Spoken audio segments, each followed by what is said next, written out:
جرمني د روان کال اګست میاشتې تر نیمایي خپل ټول سرتیري له افغانستان څخه باسو. جرمني اعلان کړی چې په پام کې لري د روان 2021 کال اګست میاشتې تر نیمایي پورې خپل ټول سرتیري له افغانستان څخه بیرته خپل هیواد ته راستانه کړي.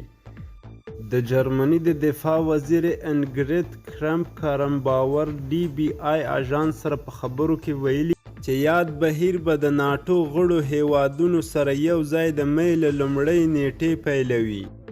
اوس مهال څه د پاسه 1000 جرمني سرتیري په افغانستان کې میشت دي او د دې هیواد د پوځي ماموریت د محلي کارکوونکو شمیر شاوخوا 300 تنو ته رسیږي.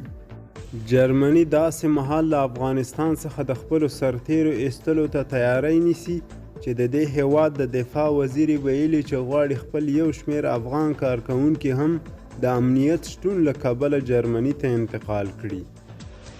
بل لور ته طالبانو د امریکا او ناټو وروستي اعلان ته په غبرګون کې ویلي چې د دوحې تړون ته په کتو باید خپل ټول بهرني سرتیري د می له لومړۍ نیټې له افغانستان څخه ووځي، کنه په وینا د بدو عواقبو مسؤلیت به د مخالف جهت پر غاړه وي.